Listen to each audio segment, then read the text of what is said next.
Okay, but did you stop and say, hey, it's me? No, it's so funny because I hadn't seen them in years. Like, they didn't recognize me. They were like, you are glowing. What's your secret? And I said, honey, I'm healing.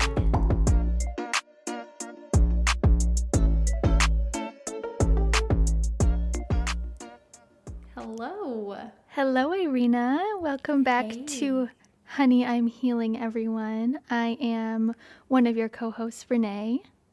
And this is Irina, and we are so excited to get into our topic today. Yes. So last week we talked about inner child, and I think that it flows really well into what we'll be talking about today, which is epigenetics. And I have been so excited about this topic. It has been the one thing that's gotten me through this week.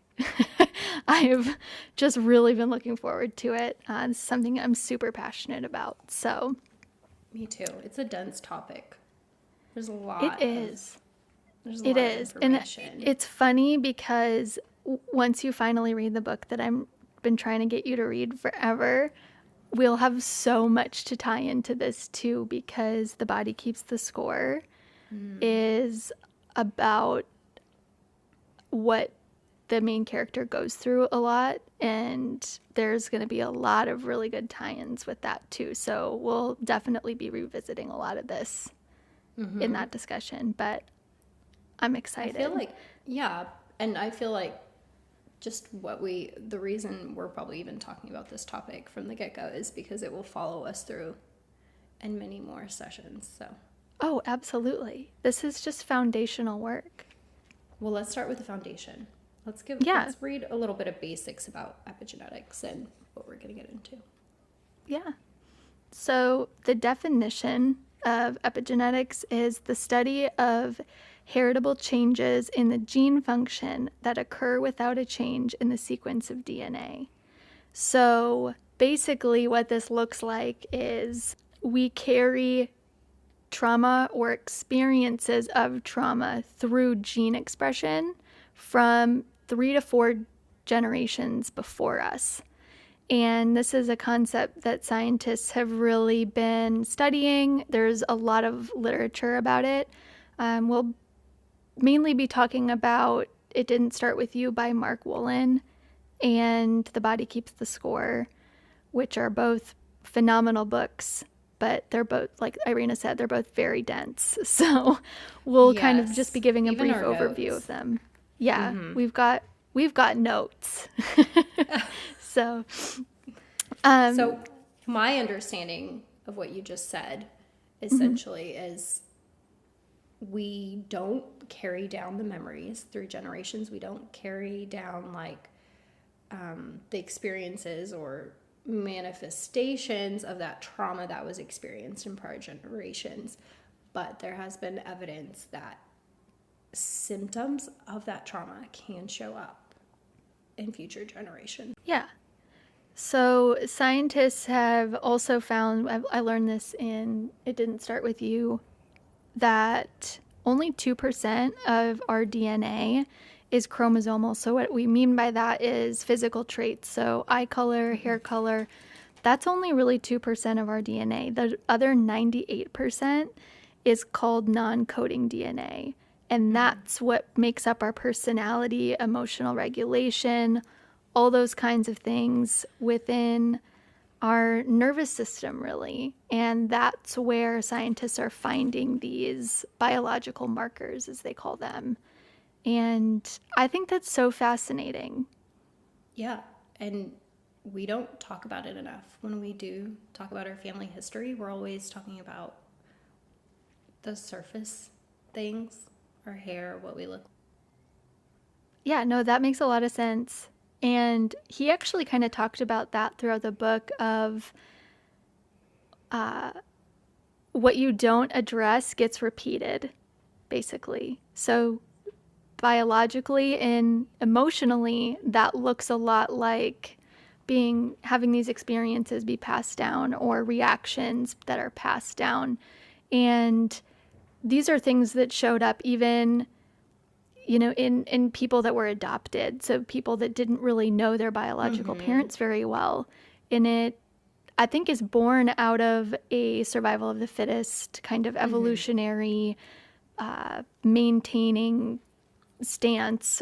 And that makes sense because as time goes on, our genes try to make us, give us the best rates of survival in the future and adapt to the surroundings of our ancestors. So I think that makes a lot of sense biologically. It's just really inconvenient sometimes to feel feelings that are not directly associated with me.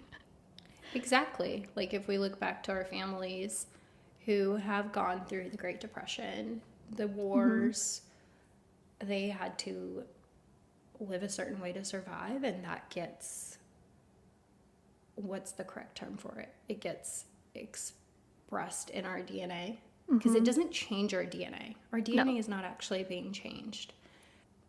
But now, 3-4 generations later, you're in a healthy environment, but you have all these coping skills that aren't functional.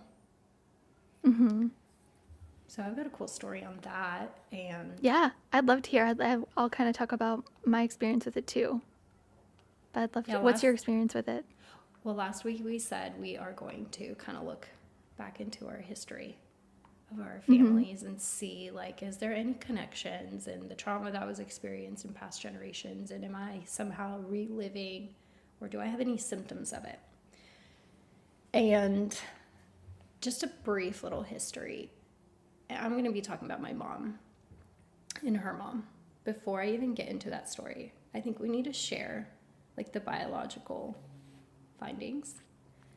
Okay, so this is from It Didn't Start With You in chapter 2. In your earliest biological form as an unfertilized egg, you already share a cellular environment with your mother and grandmother. When your grandmother was 5 months pregnant with your mother, the precursor cell of the egg you developed from was already present in your mother's ovaries. This means that before your mother was even born, your mother, your grandmother, and the earliest traces of you were all in the same body. 3 generations sharing the same biological environment.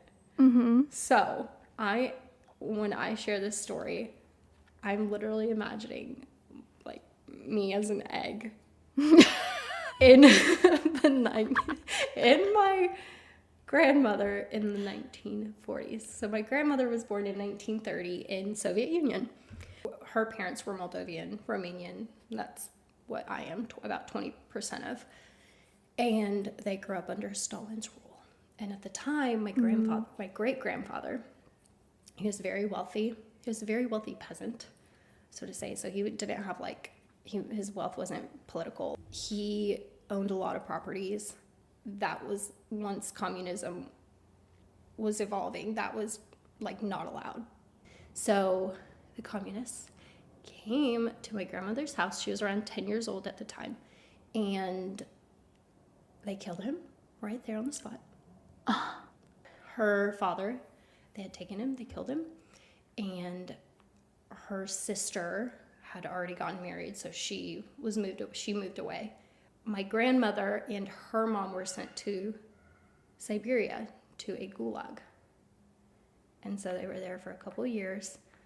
I don't know what condition they lived in. I can imagine it was not good. I mean, it's like forced labor camps.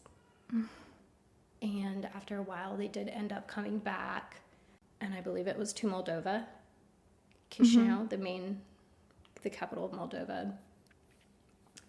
And then, so from there, my grandmother married my grandfather, and they had my mom, and my mom grew up with an alcoholic father, and he was very, very abusive. She had great support. She had a lot of sisters, and they all took care of each other. So she, they were very aware of, like, this isn't okay. So I can't say that, like, I experienced symptoms. Pretty sure, like, there was some major PTSD there, but I am unsure of how that resulted in gene expression in me. I will say, and this is an interesting thought, 100% sure about this, but I know, and anyone that knows me, especially my husband, knows that like I have a very interesting relationship or like views on male authorities and men in power and leadership.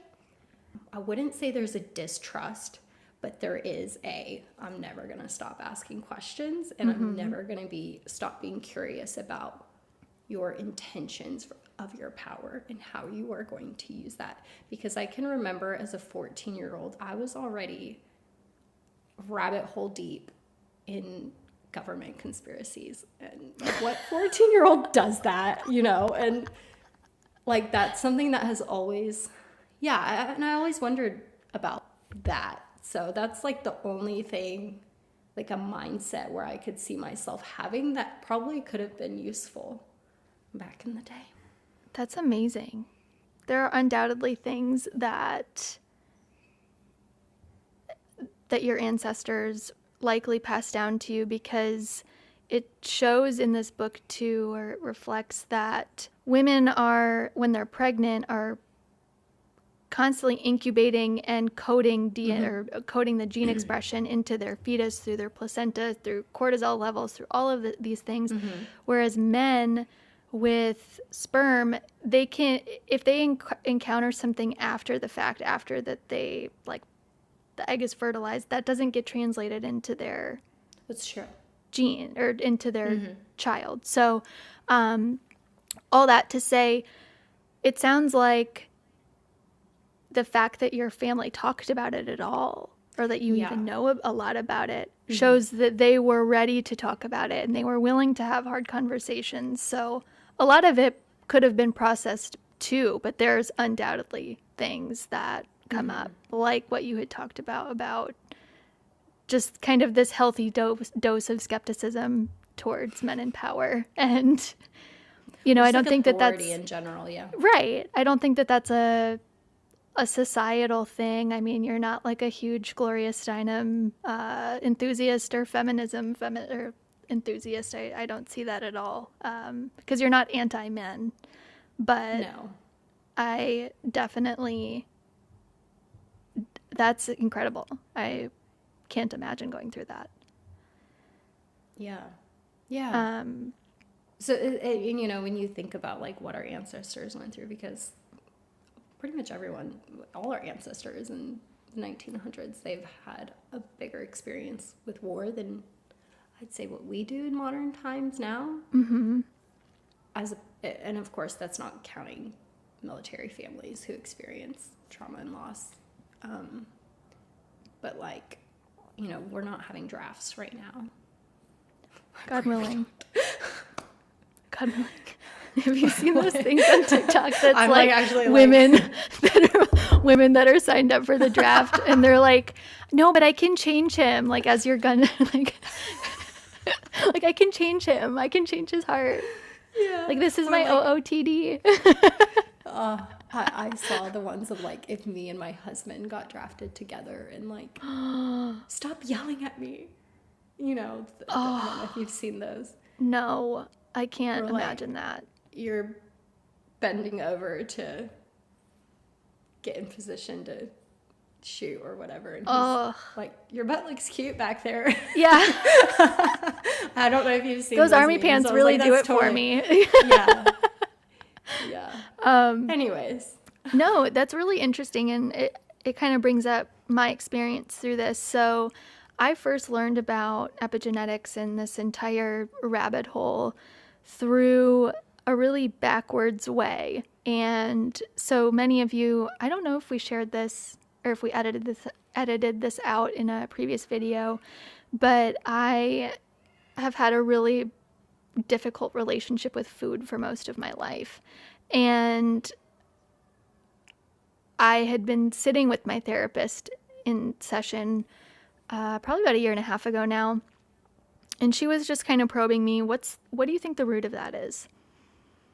And I sat with that for a second, and I said, the root of it is that I feel like there is this impending famine, and that I need to store up as much fat and calories as I can, and that's why I'm binge eating. I said I don't necessarily, I do think that it is emotionally charged and that it's to fill that void. I definitely see that present, but there's this other component that is very present of I need to do this for to store up my resources. So that whole thing kind of led me down this rabbit hole of ancestry.com and just really going to town on all of the genetics and ancestry stories that are available through documents. And I discovered that several of my ancestors, granted they were probably 5 to 6 generations back, but several of them passed away from starvation or malnutrition. And all of my grandparents were born during the beginning to middle of the Great Depression. So my great-grandparents from my mom's side, they moved from southeastern Poland during the, there was some kind of, I forget the name of it now that I don't have it. Dash is sleeping on the paperwork that shows what it is. It's the Franco-Prussian War. And they were basically being persecuted. Their Polish people were like looked down upon. And I mean, it's just terrible to think about, but Polish-owned company or Polish-owned businesses were being thrown out, and there was a lot of oppression. So they came to the United States. They originally moved to Michigan. But so I've had people settle in the Midwest and then in the Great Plains in Nebraska area. And I think that that's where a lot of the food stuff stems from me. It's on my dad's side, actually, in the Great Plains area. They were dairy farmers, which when I found that out when I was younger, I was like, that's where my love of cows comes from. It's biologically ingrained in me. But there's just this thing inside of me that was like, I feel inclined to just store up on food. And I think that that's where what we had talked about earlier kind of ties in is I've never experienced not having food when I needed it. Or if I did, it was because I was 20 and too proud to ask my parents for money when I was in college. But I can never fully say that I didn't have access to food if I really needed it. So why is this coming up for me? Why am I experiencing this? Why am I like living this in my body? And that whole thing led me into the study of epigenetics and the study of inherited trauma. And, my dad, before he had me, he lost his dad really like traumatically. And it was like really, really devastating on my family, and nobody talked about it. When I was younger, whenever I asked about what happened, my whole family was like, he just got really sick and he passed away. There was so much shame around it, and it was never really processed. So I felt like everybody knew a secret and they weren't telling me. You can kind of just pick up on those things. And I think in this time and age, there's a lot more awareness to talk about hard things in families. And there's a lot more conversations that are being had rather than this cultural idea that's suppressing it and pretending that it's not there is the strong thing to do, when really the courageous thing to do is to actually feel it and have hard conversations about it. Yeah. And I'm thinking now kind of about what are the implications of what we're going through, because you had said earlier that, we haven't really gone through wars like our ancestors have, but our ancestors didn't have social media, and they didn't have certain pressures that modern society puts on us. So it's like, what are the implications of that on future generations of ours? That's an interesting point. That's a good question. And I think that that's why it's important to pay attention to what our bodies are telling us. And You know, as you say that, I'm almost wondering if living with such a massive digital world, social media presence, living a completely separate meta life will change our DNA expression to become more passive to the things that are actually happening in reality. We're experiencing the war going on right now on our phone, not in real life. And we are so disconnected from the countries that are actually going through it because it's just social media. well, yeah, it's instant. It's not really, it's there, but like we're not feeling the magnitude of it. Right. As I feel like you could back then. I think economically we feel it, but we're so self-centered, at least in America. I think like everything is about ourselves that we don't, And so who knows how this will be 3 generations from now. Yeah.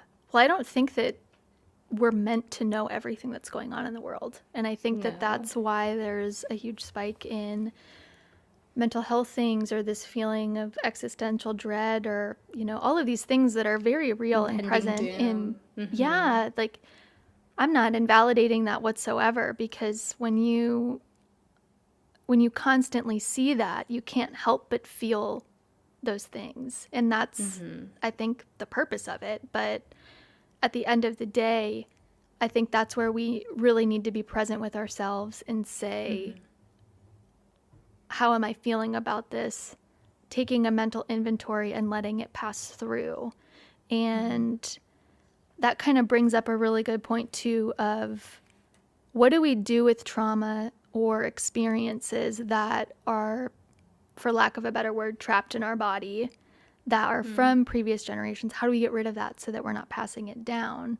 Well, Mark Wolynn, the author of It Didn't Start With You, talks a lot about visualization, and I would love to hear your input on that, because this is something that I started doing in prayer therapy, or through Sozo, kind of having a conversation with somebody that's passed, or kind of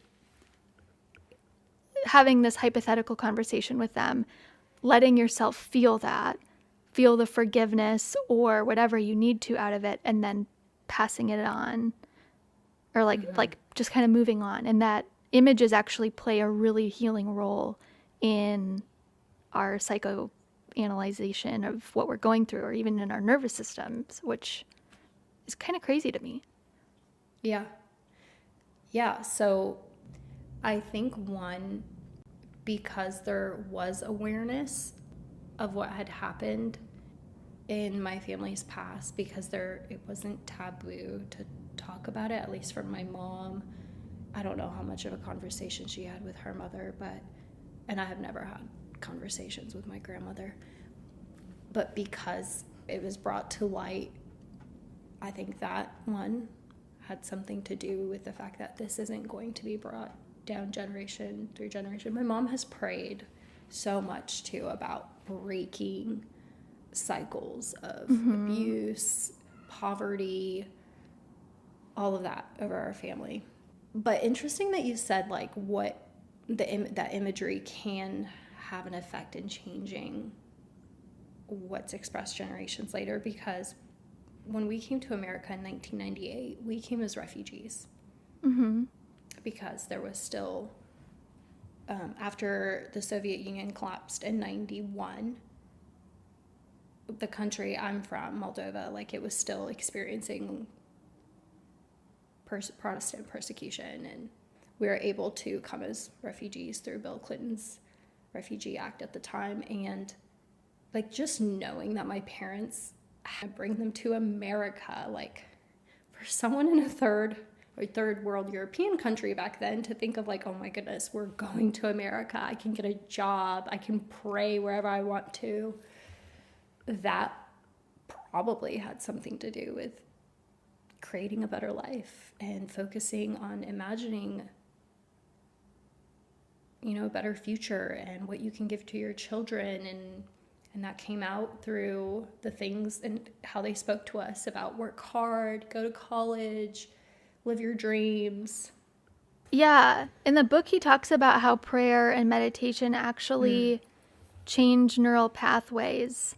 And I'm personally not a huge fan of Eastern meditation, where like we're emptying our mind. I personally like meditating on scripture, where I feel like that kind of replaces what's in my mind. But there's a lot of visualization in that too, and there's a lot of healing that goes on through that in just my own personal experience. But he talks about how Well, if you're constantly focusing on the good, on things that are better for yourself, for your future, you're naturally going to go into that direction because you expand whatever you focus on. a new image can fill us with a reservoir of calm, becoming an internal reference point of peace that we can turn to again and again. With new thoughts, new feelings, new sensations, and a new brain map ingrained, we begin to establish an inner experience of well-being that starts to compete with our old trauma reactions and their power to lead us astray. So this idea of repetition and kind of strong arming it out. And the book talks a lot about EMDR, and I know that that's something that we've talked about previously on here as well, but just kind of refocusing and rewiring these neural pathways and fixating on an alternative image of an alternative outcome to replace what's being uprooted. I think that's essentially what it's getting at. Yeah, and I could see how, people who do go through trauma in their families where it feels like generational, where it feels like one parent of your great-grandmother got divorced, your grandmother got divorced, your mother got divorced, and you're like, I don't want to keep living that same cycle. Renee rose her hand there. Literally me. Yeah, and it's just like, okay, this is the part where I'm going to be aware of that, and I am going to envision and I'm going to pray that it ends here, and that my future children will not have to go through this. And that's one way I feel like you bring it to light. I think even if it happens to you, you have the ability to rewire your perception of it and how you feel it in your body, so that when it is inevitably transcribed into future generations, that it's not seen as a threat or things of that nature. I think that I kind of have been thinking a lot about that quite a bit lately, of everything that I've experienced over the last couple of years. Maybe that is really genuinely the way of breaking things off of me, is having to live through extremely excruciatingly painful emotional circumstances and having to figure out how to navigate those things and feel anguish and become very well acquainted with that in order to break off things that my ancestors couldn't carry or wouldn't deal with. And suppress. Yeah, and suppress, and letting myself feel it so that it stops here. So just because it happens to me doesn't mean it has to happen to the next person. And I think that that's where that mental paradigm shift comes from, of this is the line in the sand here.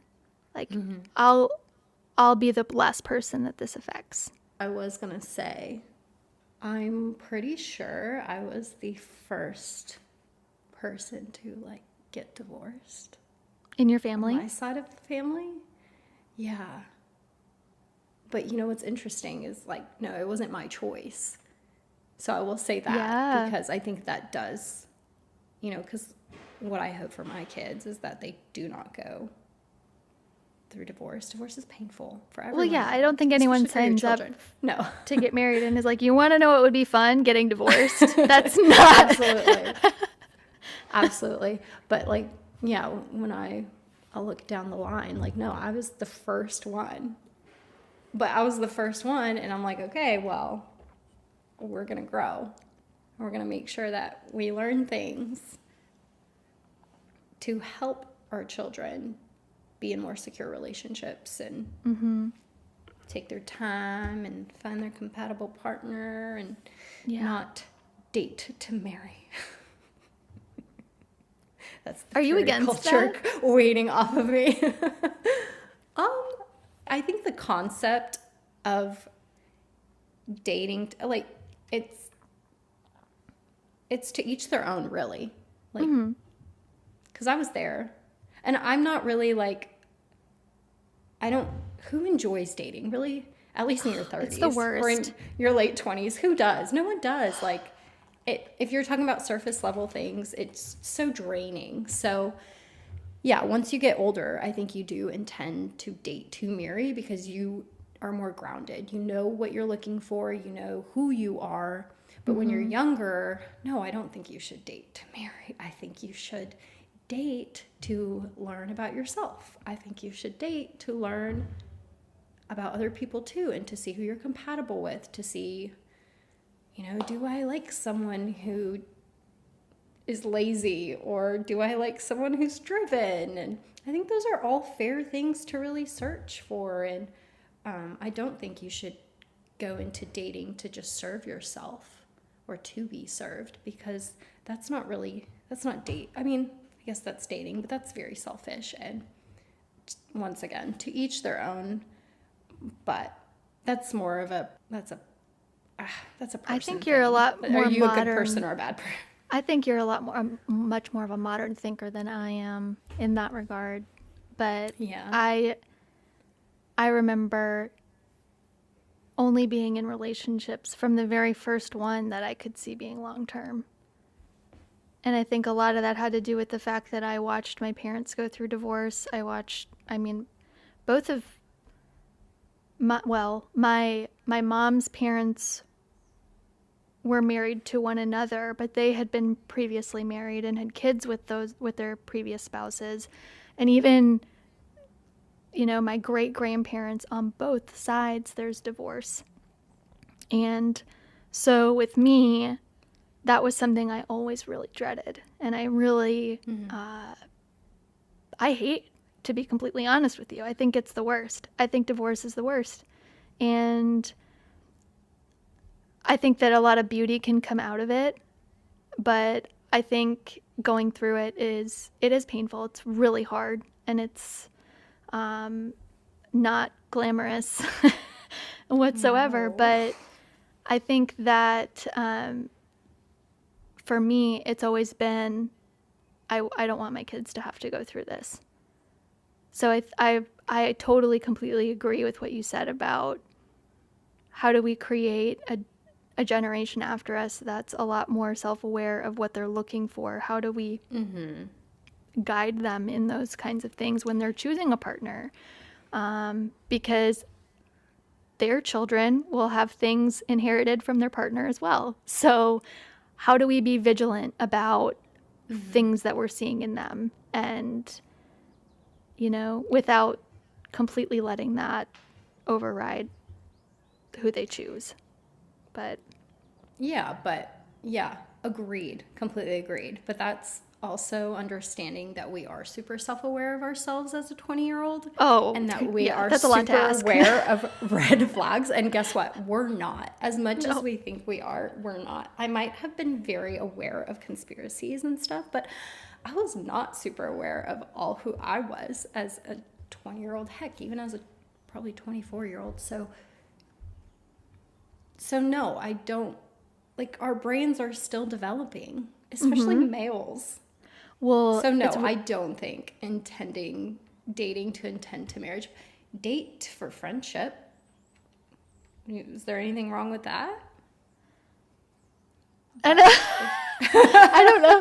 I don't mean like friends with benefits. No. I'm I know what literally you mean. meaning like date to truly get to know people, because Yeah.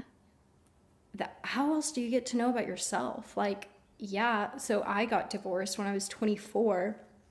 I thought I went through so much healing, which I know I did, and I thought I had gone through and gotten over so many things, but no, it wasn't until I started dating again that I was like, oh, that's being triggered. But that wouldn't have been triggered unless I wasn't, talking to another person or dating someone. Like, how else do we get the opportunity and experience to work on ourselves and to serve others if we're not dating and if we're not open? And Yeah. I think for me, I've been able to do a lot of that kind of in this uniquely crafted cocoon that I'm in, of being isolated from people or things. I am actually very much forced to work on myself, so that if and when that time comes that I feel ready to date again or be around other men, I feel like I'll be in a better position to really speak on what I want or things of that nature. But I don't know. It's crazy to think about all of that right now. But yeah.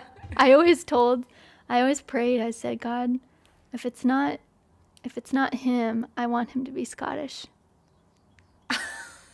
And I remember telling your husband that, and he said, well, then prepare for him to be an alcoholic.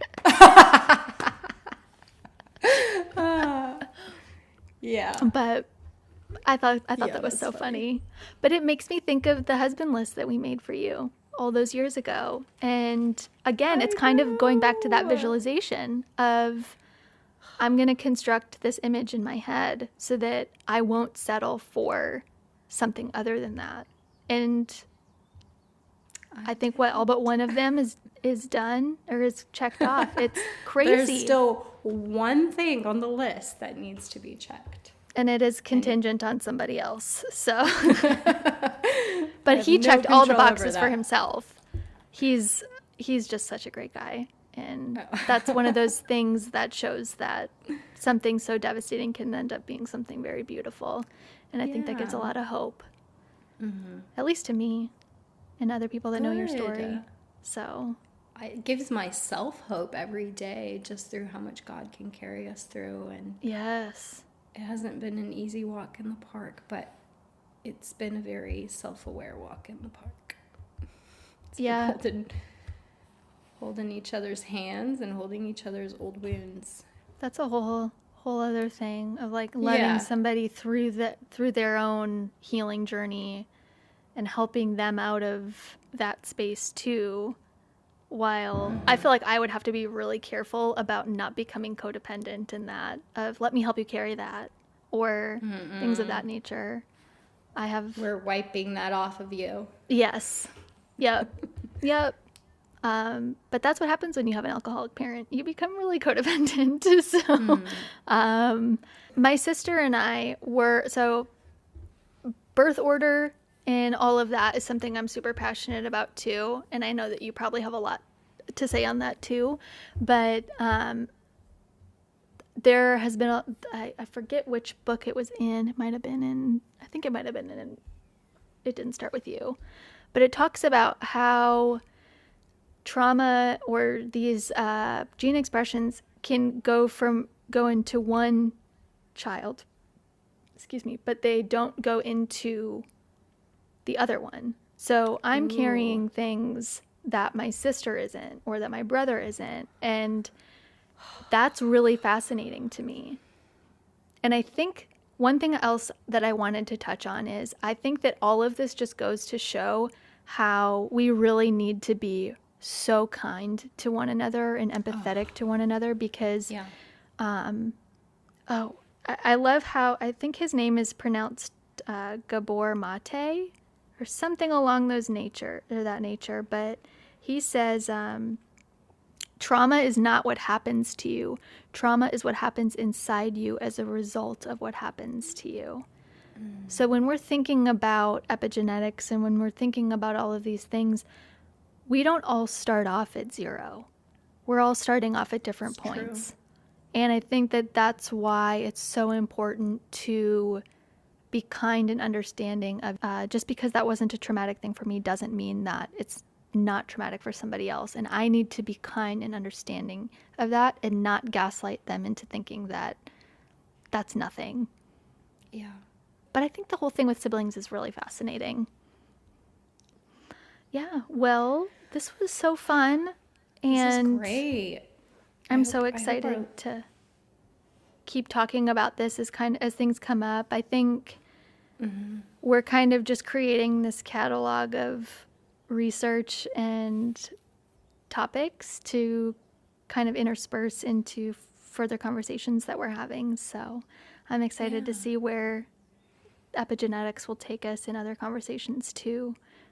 I hope it got our listeners to also thinking about, their ancestry and looking at themselves a little bit. 'Cause Yeah. I think that's our goal. Our goal is to create self-aware, resilient women, and part of that is looking at at our parents, at our moms and their moms, and I think it's really interesting too that our ability to regulate our nervous system comes from our mothers. moms definitely have more of the responsibility because they are the nurturers. Well, yeah, and it's like Most biologically families. like copy paste into us. So I think that makes a lot of sense too. But Yeah. Well, thank you guys for listening. Yeah. We'll be back here next week. we'll see you then. All right. Bye. Bye-bye.